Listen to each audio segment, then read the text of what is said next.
and after recovering from doing a video on Fate Grand Order and Shin Megami Tensei Double Download, I should really take a break and cover a gacha game that's a little easier. As if. This is the free-to-play Extreme Challenge, and this time, it's Disgaea RPG.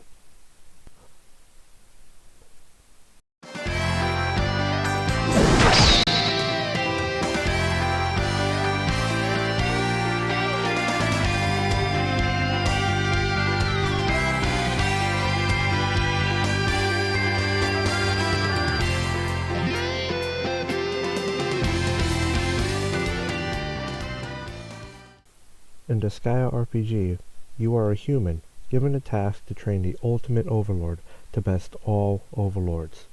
And along the way, you'll get to meet quite a few, if not most, of the cast from all over the Disgaea series, and help them with their problems. From trying to help Rosalind be less of a tsundere, to solving the mystery of the murdered Prinnies, and even helping Laharl change back after transforming into Lady Laharl. And these are just a few parts of the bigger story that is slowly revealed over time.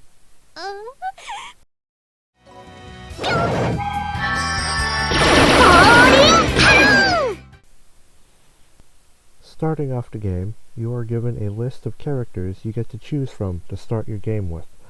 Most of them are either the male or female lead characters, or play a major part in the game they're from. Unfortunately, Lady Laharl is not one of them, and I also didn't know who was the best pick for a challenge like this. So, after getting Desco 3 times, I finally got who I wanted, Adele. Disgaea 2 was the game that got me interested in the Disgaea series as a whole, so I figured it's only fair to choose him starting off.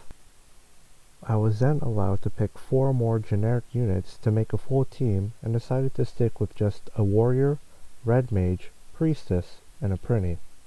Afterwards, the combat tutorial started. A bar is shown with an icon for each unit and enemy that will move from left to right. When the icon reaches the right side, that character then takes their turn. They can either do a normal attack, use a skill, lift a character, or swap with the support character. Normal attacks will give SP or skill points, which allow you to use skills. Sometimes normal attacks will become team attacks, letting some members of the party join the attack and get SP as well. Lifting a character allows units to form a tower. This makes it so only the bottom character will get attacked. A tower has 2 options on their turn, a tower attack or to throw. Tower attacks will attack an enemy, and if it kills, everyone in the tower will gain experience. Throwing will also attack one enemy unless a prinny is thrown, in which case it will explode and hit everyone.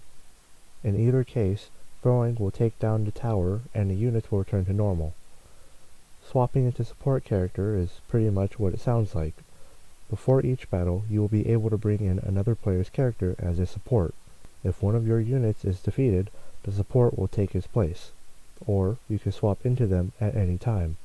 And with the tutorial done, it's time to move on to what makes Disgaea the game that it is.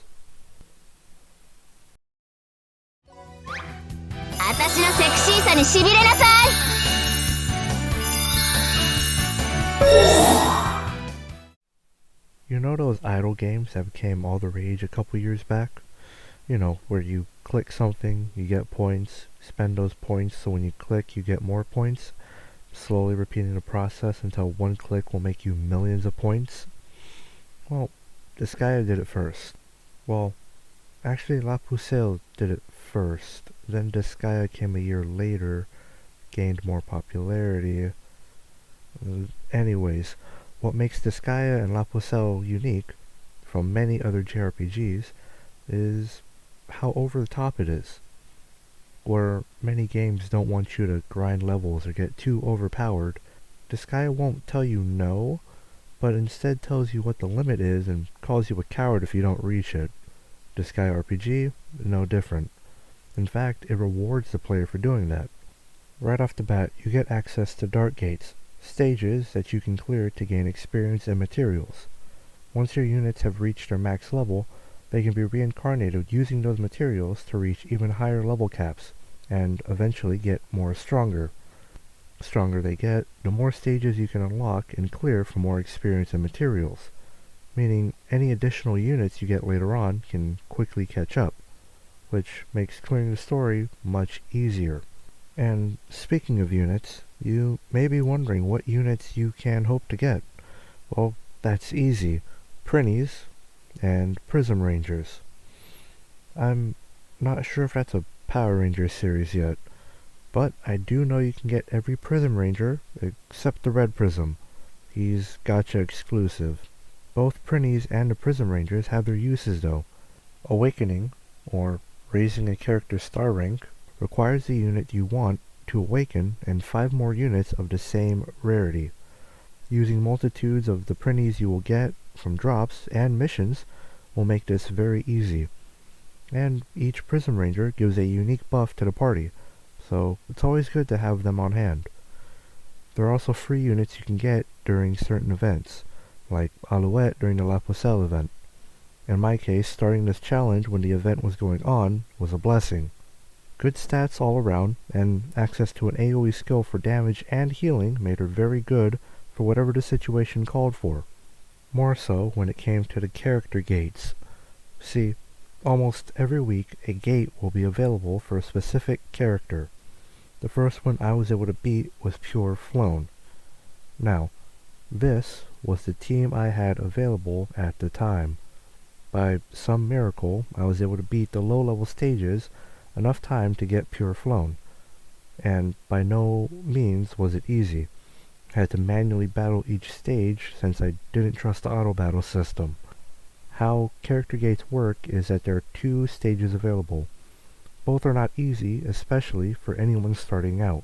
The easier stage gives you a chance to get a character shard or a prinny. The harder ones give you 1 shard guaranteed. And once you have enough of those shards, you can get a copy of that character.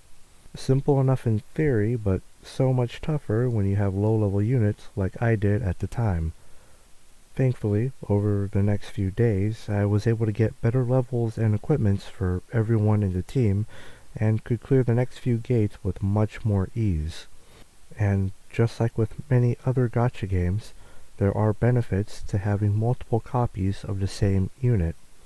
Nether enhancements, or NEs for short, are buffs given to a unit if you fuse those same units together. They either give a stat boost, grant more passive abilities, or give a new skill.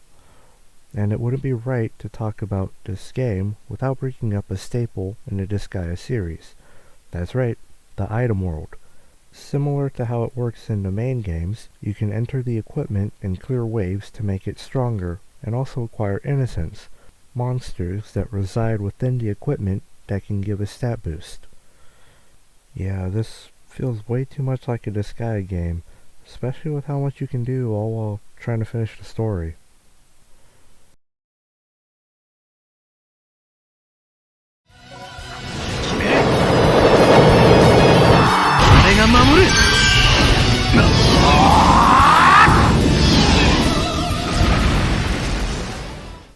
Disgaea RPG is a great game at its core that doesn't stray too far from what the series is or offers.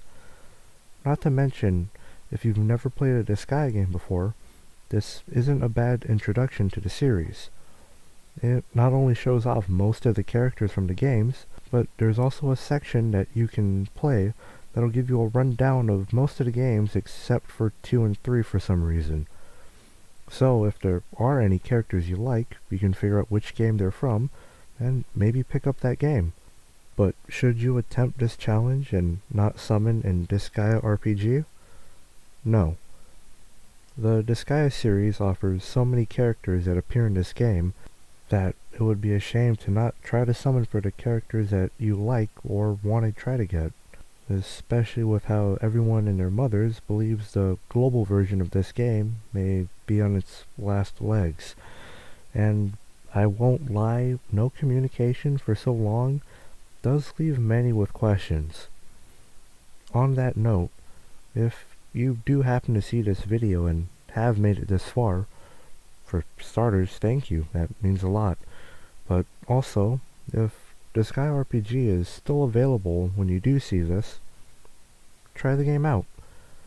Like I said earlier, if you've never played a Disgaea game before, this can help introduce you to a few characters you might like, or even learn more about a game in the series.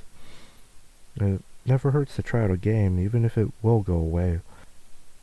At the very least, you can say that you were there to experience what the game had to offer. Now, if you'll excuse me, I need to go practice my Nihongo to make sure it's Jozu enough to totally not play the JP version of this game.